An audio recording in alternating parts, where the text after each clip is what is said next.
Welcome to the fourth day of the Open Doors Week at the University of Tartu. And my name is Anna Branitz, and I'm going to continue being a host of our event. Today, we are planning to host 3 info sessions, which are also dedicated to master's programs. The first info session will be dedicated to the programs in law, specifically to information technology law, international law, and human rights. The second info session is going to be dedicated to business management, where we are going to introduce our programs in innovation and technology management and wellness and spa service design and management. And the third one is going to be dedicated to programs in business analysis, economics, and mathematics, and specifically our programs in quantitative economics, actuarial and financial engineering, entrepreneurship in economic policy making are going to be introduced. So please stay with us and enjoy our last day of the Open Doors. And if you have any questions, please ask us your questions. If you are watching us from the workshop, there is an opportunity to leave your questions right next to every info session. You can actually find the bottom Q&A where you can write your questions, and if you see that your question has already been asked, you can rate this question, and then we will answer this question first.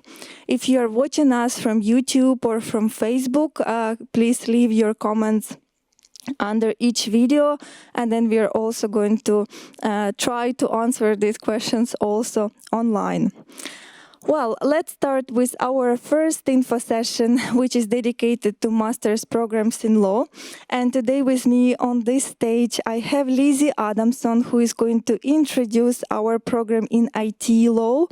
And I have Lauri Malkso, who is going to talk about international law and human rights. So please, Lizzie, the floor is yours. You can start your presentation about IT law. Thank you so much, and thanks for having us here, and thank you to everyone who are joining us via the live stream. It is my utmost pleasure to introduce you today to our IT law program here at the School of Law. My name is Lizzie Adamson. As Anna just said, I'm as of this year, the director of the IT law program, but I've been teaching at the program for the past 6 years, subject related to cybersecurity and information infrastructure and architecture.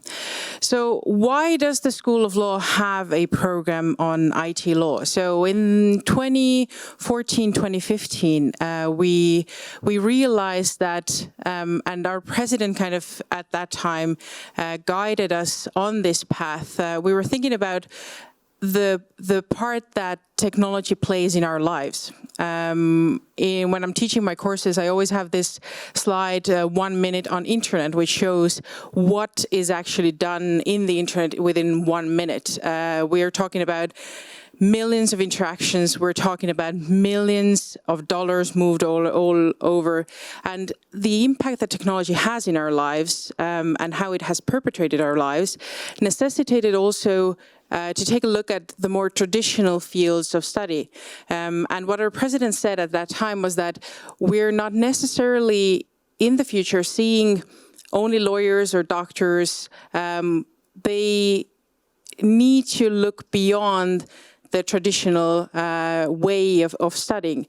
They need to also be specialists in information technology. When we think about law, when we think about data protection, when we think about legal tech, all of the solutions that we have created, when you want to be skilled in information technology law, you need to have technical knowledge, at least a little bit of it, but also the legal knowledge and understand how those two things merge.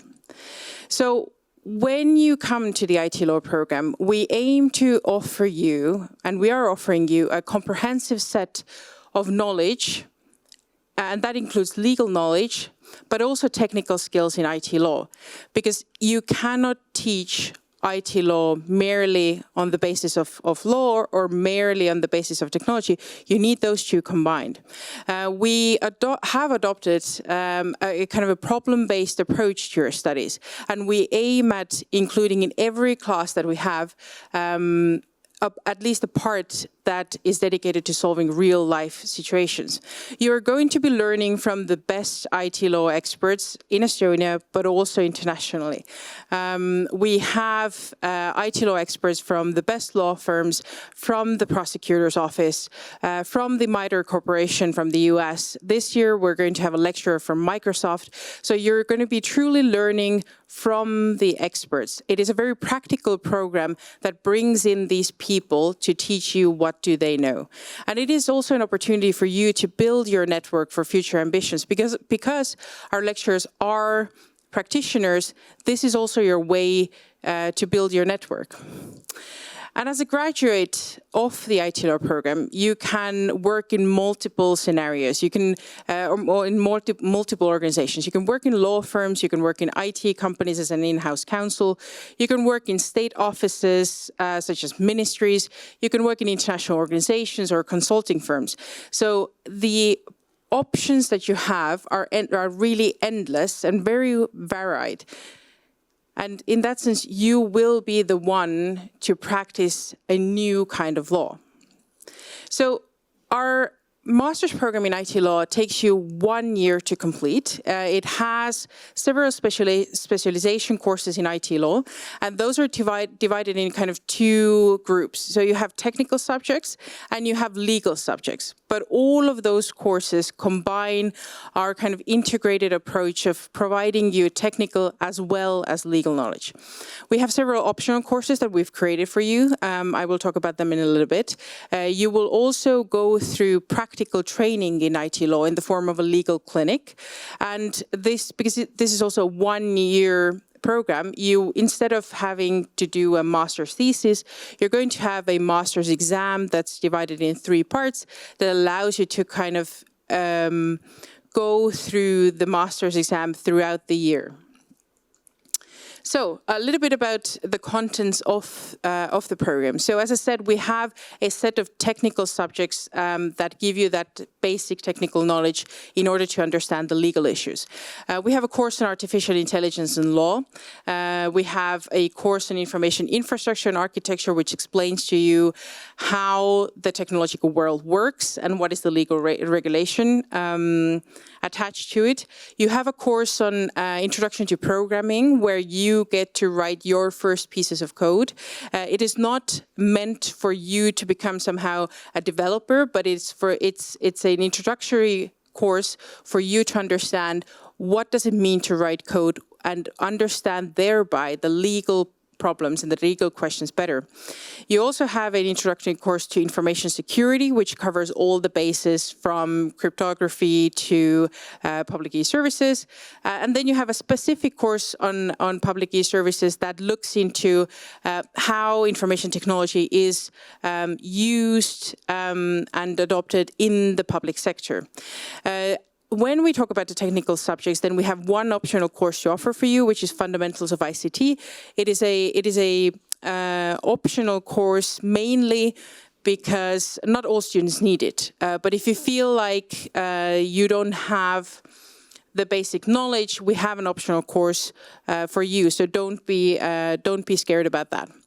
And then we have legal subjects, which take the knowledge that you've gotten from your technical subjects and incorporate them while discussing all of the different legal aspects of IT law. So we have a course on privacy and data protection, e-commerce and IT contracts. We have an IP course, so intellectual property protection. We have cyber defense and international cybersecurity. We have digital evidence, computer forensics and cybercrime. And then we have one course, which is, I believe it's very special in the context of university studies, because the course Legal Steps in IPR Intensive Enterprise Lifecycle basically takes you through from the birth of a, let's shorten it into a startup, from the birth of a startup to basically the death of a startup, and all the legal questions and steps that a company like Wise or Pipedrive would take from the creation of the company to the consolidation of the company. Here, when we talk about legal subjects, we also have two optional courses for you. One is Human Rights and Information Technology that takes a human rights look at IT law questions. And as of this year, we have a new course on competition law and market regulation in digital economy, which is actually taught by a lecturer from the European Commission. So the technical and the legal subjects are intended to reinforce each other.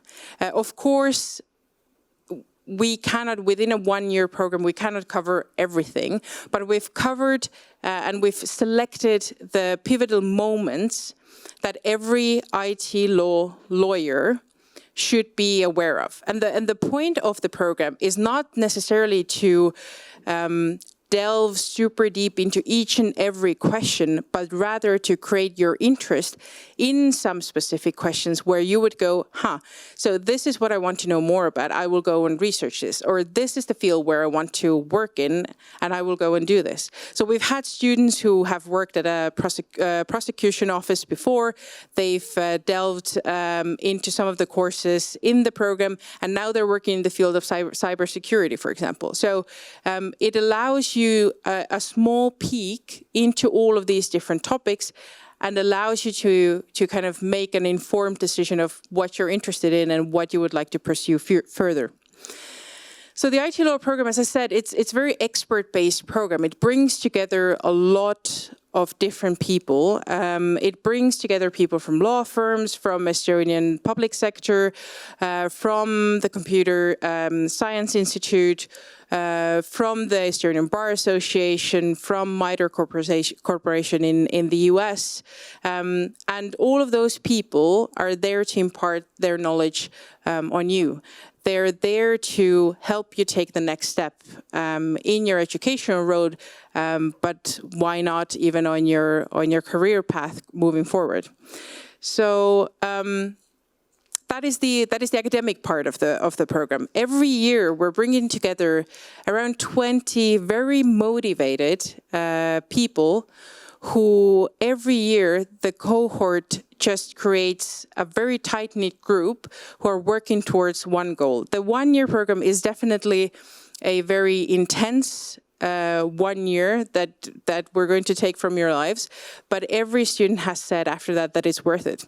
If you have some time left over from your academic studies, we're also offering several extracurricular activities for you. So you have possibility to take part in various moot courts. So we have the Helsinki Information Law moot court, we have the Cyber 912 challenge. So all of those options are open for you. We help our students also to create their network by visiting several IT companies or state agencies. So we're taking small field trips from Tartu, where your studies are going to be taking place, to Tallinn. As of this spring semester, we are starting an IT law podcast where all of the students can talk to the experts in their field of interest about topics that are interesting to them, so look out for that. And of course, we're aiming to organize you several student activities, either by the law school and the IT law program, or general student activities organized in Tartu. So you have culture nights, you have student days, but we're also organizing several movie nights, Christmas lunch, a winter hike in the nature. So we're aiming to make your year here as memorable as possible. So if you're interested in the IT law program, then feel free to contact us in any of the ways that you're seeing on the screen. Write directly to me, write to us on Twitter, on Facebook. I'm looking forward to hopefully seeing some of you here next year. Thank you very much, Liisi, for introducing your program and for providing so many contacts, even possibility to contact you even via social media. Thank you very much. I would like to remind our participants that if you have any questions to IT law, please leave your question. This is the best place to ask your questions right now, because after the last presentation is done, we are going to answer your questions. And right now I'm going to give a floor to Lauri, who is going to introduce international law and human rights. So hello everybody also from me. I'm Lauri Melksoo and I work as professor of international law at the University of Tartu. So I'm not a program manager per se, but I'm one of those faces, if you come to study with our program, whom you would meet during your study process. There are at least two main differences compared to the previous program, namely in IT law, in our program. And one of them concerns the length of study. In our one, the international law and human rights is a 2 years full master's program. And secondly, which is not mentioned on that slide, but it is based. It's one of the few programs of the University of Tartu that is actually not based in Tartu, but it is in Estonia's capital, Tallinn, and that creates a different kind of synergy for this program.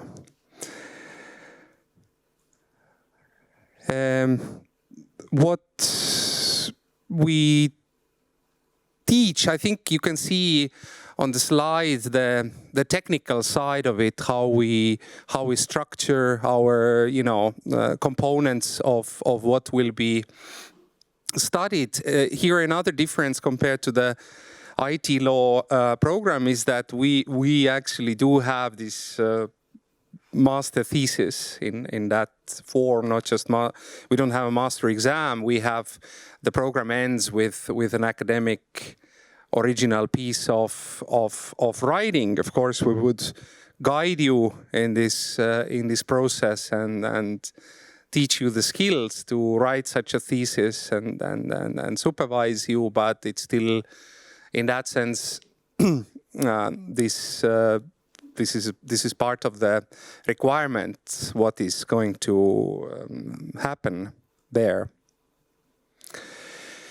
That is very close to Tallinn's one of the central squares. The Freedom Square is the current building of the law school operating in Tallinn. But this is all super important practical information. You need to understand that in order to orient yourselves. 2 years in Tallinn, master thesis. But perhaps the main question should be, why study international law and human rights? Why do it in Estonia? And my answer is look around, listen to the news, read the newspaper. You will see that again, international law is on everybody's mind, violations of international law. How can we relate to these things? We can also relate to these things by becoming more knowledgeable about these things, by not just being consumers of this information, but also being able to say, wait a moment, I actually have studied those things. I know that this is like this, and this is my opinion to it. We highlight human rights in the title of our master program, although of course from the perspective of classical international law, human rights law is just one of the parts of international law. And we do it on purpose, partly because we have great scholars teaching human rights and human rights law, such as Associate Professor Merilin Kiviorg and lecturer Katre Luhamaa or lecturer Anna Markkina. People who have studied human rights from their own academic angles for quite many years and have a lot to say on these things. But the political context is also that in our geopolitical neighborhood, we also have countries who say that human rights are overemphasized in Western international legal discourse, that they shouldn't be so important. International law is is mainly about state sovereignty and states' rights. So I guess the decision to also highlight human rights within international law, in a way you could say it's also a statement about where this place belongs to. Other than that, as you know, University of Tartu is one of the oldest in the region, 632, and international law is a very old field at the university. So to give you just one example, when the Great Nordic War breaks out in 1700, the arguments that are made on the Swedish side in this war, including the legal arguments, international law arguments, they are made by a Tartu professor. Or our law school has produced, famous foreign ministers of Estonia, also as professors of international law. So, or in the 19th century, some of the leading legal positivists in Europe in international law were our professors. So a lot of history to build on and legacy in a way to carry with us. Our student body is very international, as you can see from this slide. We really have people from quite different places, and let me tell you, this makes great interactions in the classroom. I was just 2 days ago, I was teaching this semester's first class in an elective course on Russian approaches to international law and human rights, and we made a first introductory round of everyone, and it is so fascinating to see how everyone brings in something also very personal that comes from their countries, from their backgrounds, in the light of the present Russian war against Ukraine, I mean. So everyone is welcome. We have, of course, admission interviews in which we want to learn about your, background. We want to get to know you, and we want you to get to know us, to see that we are actually really interested in who you are and what you want to study these things for. So you can be sure that these 2 years in our program will be a lot of time for us to get to know each other really, really well. So you would be interested in our master program, but there are other things that our, let's say, group of scholars does in addition, and you may want to check out some of these things in order to see what the atmosphere is. We are having a summer school in Estonia's coastal town Pärnu at the University of Tartu, Pärnu College. This coming summer it will already take place for the 10th time. We have Zoom conversations series called Tartu International Law Conversations. The last speaker was Professor Pierre Dargent, who is currently president of the European Society of International Law and oftentimes counsel at the International Court of Justice. By the way, on this topic, in the course International Dispute Settlement in our program is actually taught by a person, Daniel Kasik, who has spent a year at the International Court of Justice as a judicial fellow there. Just some days ago, students of our program won the Estonian round of the famous JESUP International Law moot court competition. So there are other side activities like this. And just as Liisi said before me, you can also follow us in social media or get in touch with us. The deadline of submitting applications, if you are interested in, as you know, is 15th March. I guess that one is not the correct deadline there. This must be from previous year. So from wherever you are, we are really curious about entering into this conversation with you, into this learning process with you about international law and human rights. And we think that University of Tartu, although our program is not in Tartu but in the capital city Tallinn, is a very good place to study these things. It's a region, a neighborhood where history is happening, not only in good ways, unfortunately, but you will not regret coming to study with us in our 2 years master program. Thank you. Thank you very much, Lauri, and thank you very much for introducing your program. Especially this program is very much needed nowadays, considering political situations as well. And yes, so apply. Don't forget about the application deadline. And if you have any questions, then it's right time to ask when Professor Lauri Malksoo can answer the questions. And especially if you're interested in curriculum or any courses that are taught, you can get like the first-hand answers right now. All right, I think it's time to start our Q&A session, and we have received already some questions. And the first question is going to be to Lise about IT law. So the first semester of MA in IT law will be fully in person, or also are there any possibilities of online alternatives?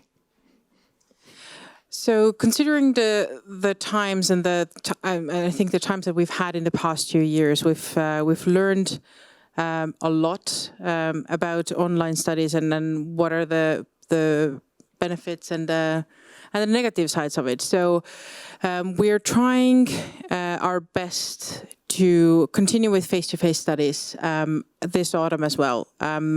This past academic year has shown us that we can have success even in times of COVID. What we've done in the past, in the past 2 years, is that we've offered the online option for the first month of September for everyone to get here if needed, quarantine, etc., etc.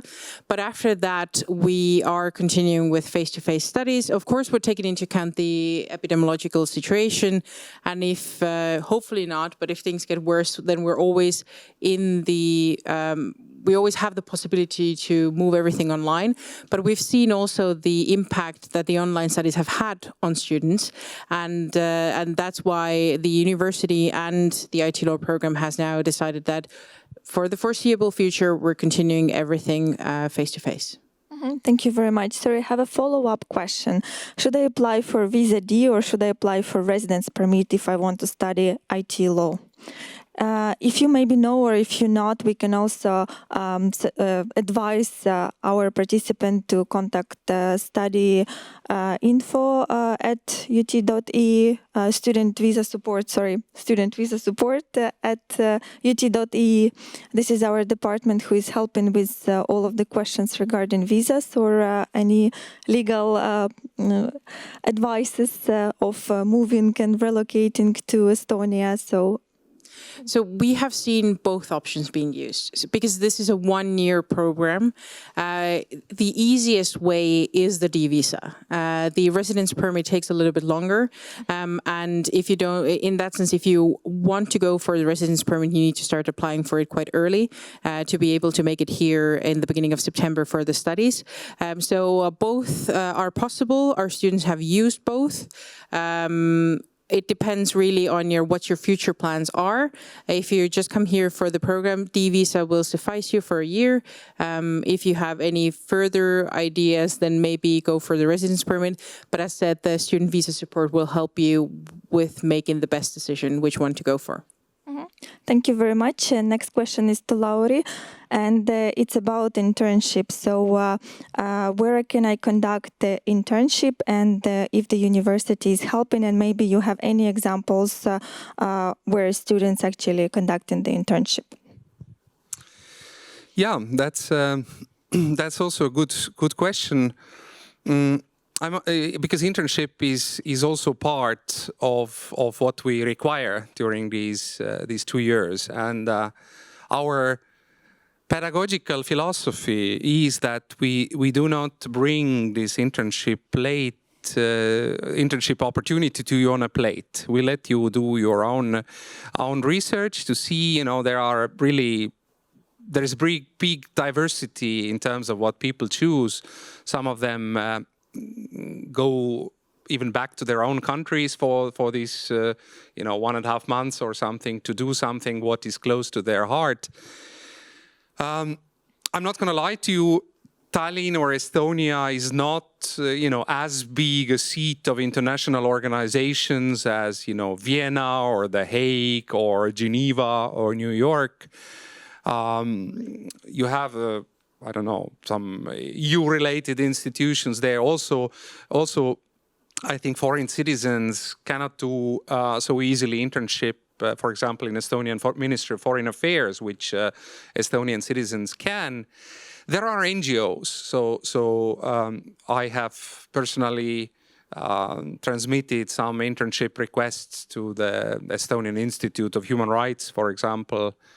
And, we can help with support letters to whatever you choose. But in the end, it also boils down at money. I mean, I as a student myself, had a chance in 1999 to do a 3-month internship in the legal department of the United Nations in Manhattan. But it was Mr. Soros who helped to pay for it. And that was this kind of time that we Estonians were lucky to get these kind of opportunities. And,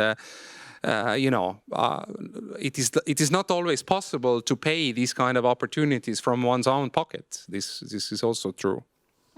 Thank you very much. Since we already touched this topic, Liisi, maybe you can also comment if internship is compulsory for your program as well. So we don't have a compulsory like a 1.5 month long internship, but we do have a compulsory course of practical training in IT law. And what that means is basically it is like a not a full internship, but what you will be doing in that course is finding your own clients, who are usually startups, and providing them with legal assistance and legal advice. And so that course basically acts as throughout the spring semester as kind of a mini internship for the students, where they will find their own clients. They will map their legal asks, questions, problems. They will provide them with legal advice. And that has oftentimes led to also students being offered jobs or more or longer internships with the companies. So that acts as a kind of an incubator for their future careers as well. Thank you very much. Next question is to international law and human rights. So it's about master's theses. Could you please provide some examples of master theses that were defended at this program? Oh wow! Now you're really challenging my memory. But let me then think of some students who have written their thesis under my supervision. So one person and actually her thesis or article based on her thesis will this fall be published in a publication called the Baltic Yearbook of International Law, which is published at the Dutch publisher Brill, one of the 3 big publishers in international law, is by a young Russian scholar who studied in our program, and it deals with the indigenous people's rights in Russia. So what are those rights? What is the international legal framework? What is the Russian domestic legal framework? Another student who is from Armenia is currently in our PhD program in international law, and she started out with a master thesis on how the right of peoples to self-determination is conceived of in the post-Soviet space in Russia and the neighboring countries, and made a study on that. But and we have some students try to. We have a very strong intellectual property law professor in Tartu. Some people try to combine human rights or international law with intellectual property related aspects. One of the most prominent scholars in our program is Associate Professor Renee Varch, who just spent a year in a UN mandated military mission in Mali, and he's Estonia's foremost expert in international humanitarian law in things related to war. Merilin Kiviorg is supervising a lot of theses on human rights related issues and so on and so forth. Thank you very much. We have also some questions about admission criteria in the air, so maybe we can clear the air right now and talk what are the admission criteria for IT law, and then. Yes, so in order for you to be eligible to come and study with us, you need to have a master's degree already, or you need to have at least a 4-year bachelor's degree. And accompanying that, you need to have a sufficient level of English knowledge as well. So these two are the big things. Sorry, there is a follow-up question as well about pre-required courses, if there are any. So we don't have any pre-required courses. You just need to fulfill those two criteria. So a master's degree or 4-year bachelor and sufficient level of English. Thank you. Lauri, what about your program? So yeah, the difference once again being that it's enough that you have 3 years of bachelor studies, but the key word is that there has to be a legal component in your bachelor studies. It doesn't always have to be law as such, but there has to be a certain amount of law-related courses from those three years. I think the amount is even established, but I'm afraid my memory might fail me to tell you the exact number. In any case, because it's going to be a law degree. Law is a serious matter. Lawyers want to be sure that only lawyers can be called lawyers. So you need some previous courses in law from your bachelor studies, and the requirements, as we decided to do those. Interview will be a part of the process in Zoom, how we figure these things out. But of course, we want to, this thing with writing the master thesis, your English needs to be in a certain level. Things like that.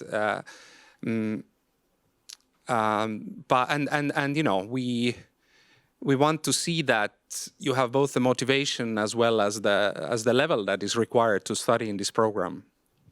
Thank you. I would do a quick follow-up that a difference between us two is then the fact also that for us, you need to have a degree in law. So the master's or the 4-year bachelor requirement pertains to your law degrees. But in any case, if you have any questions about admission requirements, it is also possible to visit the program pages, and it's written there, for example, the number of, for example, pre-required courses for international law and human rights, or pre-required qualifications, for example, for IT law as well. So there is also a question about scholarships in the air. So maybe, Lizzie, you can tell about the scholarships that are offered by your program. Yes, so in general, the program is a paid program, but we every year have a limited number of scholarships. So those numbers have been 5 scholarships for people from the EU or EEA countries and Switzerland, and then 1 scholarship for everyone else. How are those scholarships then afforded?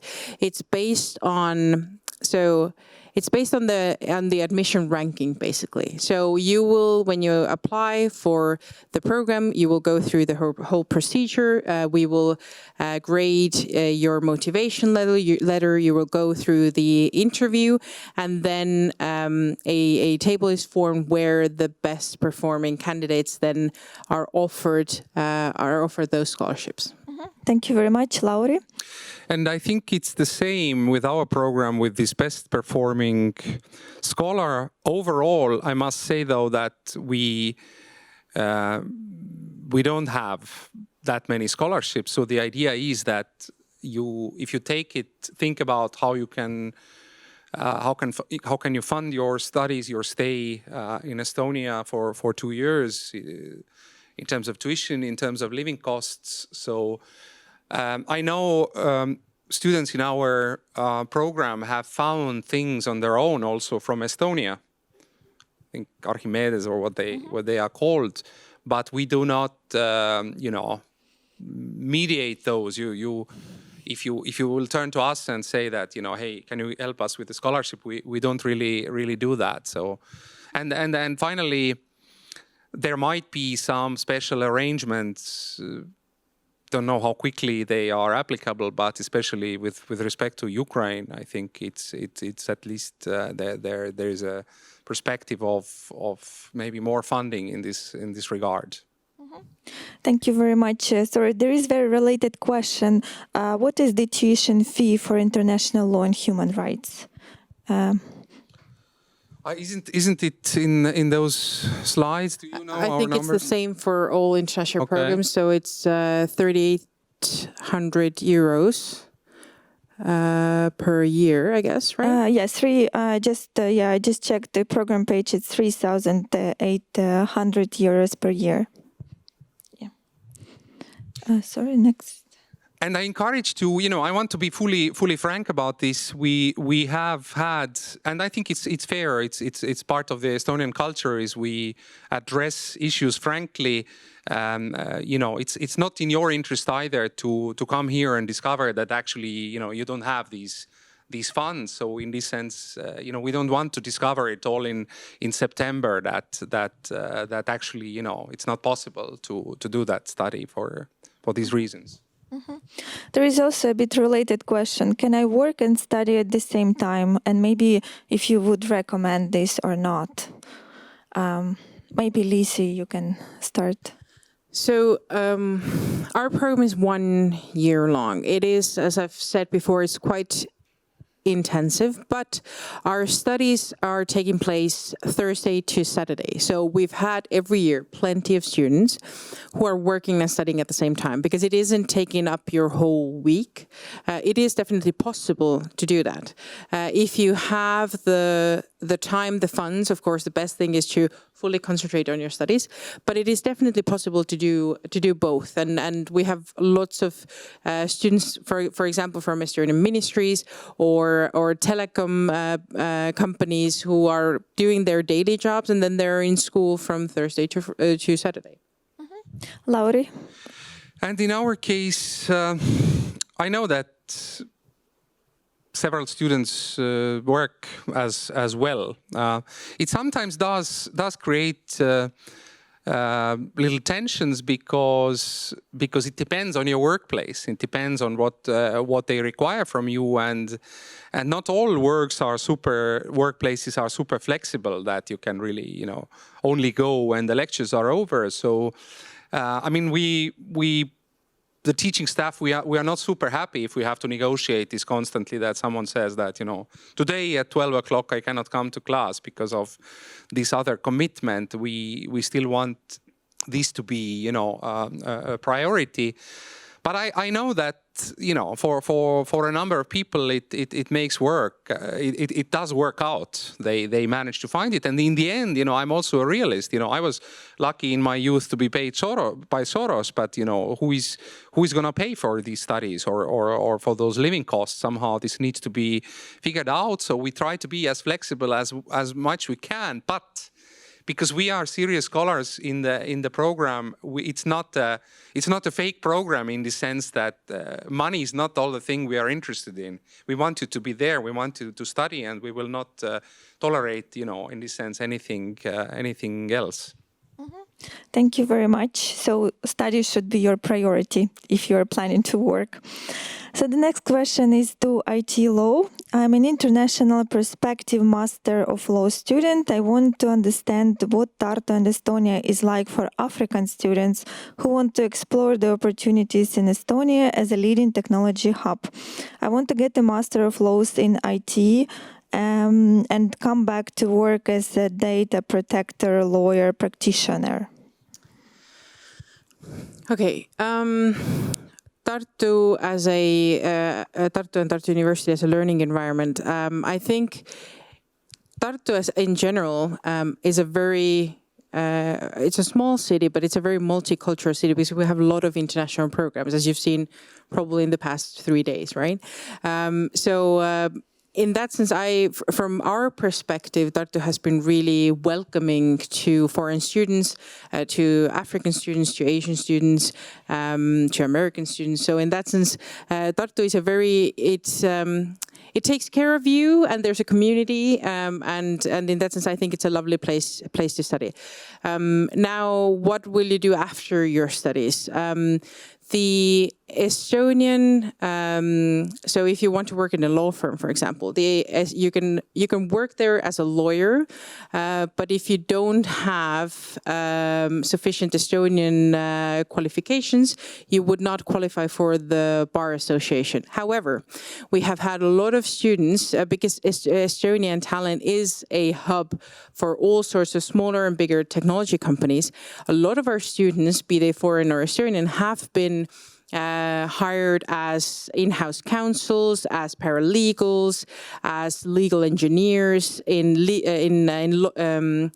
legal tech companies. So in that sense, there are ample opportunities. It's just, I think it depends a lot on the person and on the student. So how are you going to leverage that 1 year for your future and for your future network?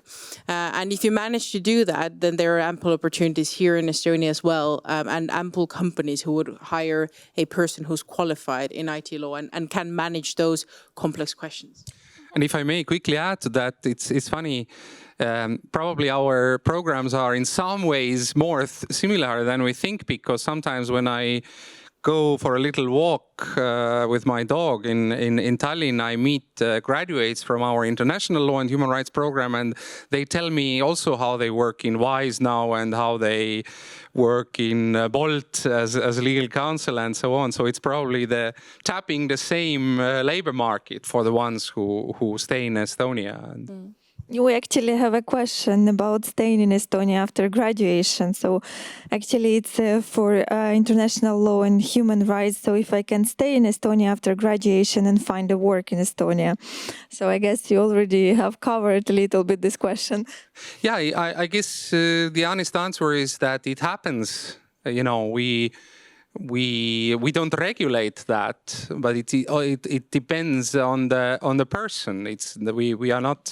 We're not able to give out a promise that this happens, but I think it depends on you. But based on the examples which I see, is that it's definitely possible. Thank you very much. Also, there are some questions, of course, about motivation letter. So how to write a good motivation letter? What would you like to see in the motivation letter? So maybe we can also comment on this, because many applicants are really concerned about this, and they consider motivation letter as the hardest part of their application process. So Lisa, you can... So yes, your motivation letter. So what's the point of the motivation letter and interview? And I think we align here when we say we want to get to know you, when we want to see your true motivation to be part of the program. So whether it's international law and human rights or IT law, what needs to shine through in the motivation letter is why you're interested in the field. And what we've seen students, at least on our part, what we've seen students do in previous years is that they don't know what to write in the motivation letter, and then they just start copying all the things that we're teaching in the program and saying, I'm interested in all of these things. And they magically align with all of the courses that we're teaching. So use the motivation letter to tell us who you are, why you're interested in IT law. What's the one thing in the field of IT law that you're right now feeling most passionate about? And why would you want to come to study at our program? So in that sense, make your motivation letter so that it shines through who you are and why you're interested. Don't just copy things or just generically, basically tell us what your resume already tells us. Show us why you're interested in the field. If I may add to that, motivation letter is really super important because it's really a kind of personalized part of information from what we can learn about you. Because over the years, I have learned and understood, for example, that different countries have different grading cultures. In some countries, it's easier to get an A than in some other countries. I've noticed there are countries in which everybody gets A all the time, and sometimes some of the students, they are suddenly disappointed. In what sense did I get a C in this course? And that is, that was because it was also a shift of culture in a way. But you can learn a lot from a motivation letter. Even the fact whether the person made effort at all, because I've seen throughout the years motivation letters that are made copy-paste. I don't know. I've seen even random texts being taken from internet and presented as motivation letter, and this is a chance for you to tell, because already what you have studied previously, what you want to study next, is a choice in a way. And yes, there are still a number of choices. By the way, some students apply to both of our programs, and then if they get admitted to both, then they will have to, choose in the end which one do they prefer. But explain your choice, explain your preference. Why did you become a lawyer in the first place if you could have become a doctor? We want to know. Thank you very much. I guess we will take last question because we are running out of time, but this is quite a big question as well. As you can see from the questions, it's about interviews. So how to prepare for the interview and what should they expect from it? Maybe Lizzie, if you can start. So our interviews take all place online.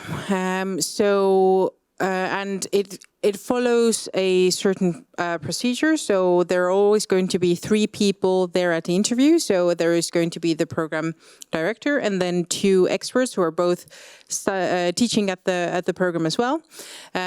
There's a verification process that you will go through, and then it's a kind of a free-flowing discussion where part of the discussion is going to ask for your motivation, your plans, how well thought through your decision to want to study at the program really is. So if you're, for example, working, we will ask you, so what does your employer think about this? Have you talked to them about you're going to do both? If you're moving from abroad to Estonia, so what are your plans? How are you going to fund it? And then there's going to be a part that focuses on kind of the content questions, right? So when I said in the motivation letter, explain to us who you are, why are you interested in IT law, what are the most pressing issues in IT law, then we're going to ask questions about those things. So it really quickly becomes clear in the interview round if you, for example, haven't written your motivation letter yourself or you haven't really thought through, because we really want to understand through the interview also who you are. And if you, for example, say in your motivation letter that the biggest issue in IT law right now are cyber attacks, and I ask you about a recent cyber attacks against Ukraine, and then you don't know anything about it, then it's going to raise a few questions. So basically, we're not testing you on your knowledge, but we want you to explain who you are, what are you going to do here, and how aware you are of the field right now. And if I may add to that, what you said all more or less applies to our interviews as well. I think it's also a great way to sort of get to know each other, already to make the first step in that, because let's see, it's not really the same through electronic documents. We want to see the person behind, and we want you to see us, because in the end you also have to decide, do I want to go to this country, do I want to go to this city? So you also have to decide, would I like to be in the company of those teachers? So and we think it's kind of fair from our side as well to kind of introduce ourselves in such ways. And it was already previously said that the interview as part of this process has one of its significance is that in the end, who did the best also might get a stipend, for example. But it's surely also, if someone wrote great papers but hardly speaks English during the interview, this is also a warning signal for us maybe to consider. Thank you very much for your answers, for great tips to our potential students. Unfortunately, we run out of time. We tried to take as many questions as possible. But if you still have any questions to our presenters, I would recommend you to contact them separately. And thank you very much for being with us today. Thank you for asking all of your questions. And please don't leave us right after this session, because in a few, we will have a short break, and then we will continue with the student discussion. And we will have students from these programs, and they are going to share their experience. And especially since these two programs are located in Tartu and Tallinn, so it would be a very interesting discussion among students as well. Thank you very much, our dear presenters, for coming today, for presenting your programs, and see you in a while.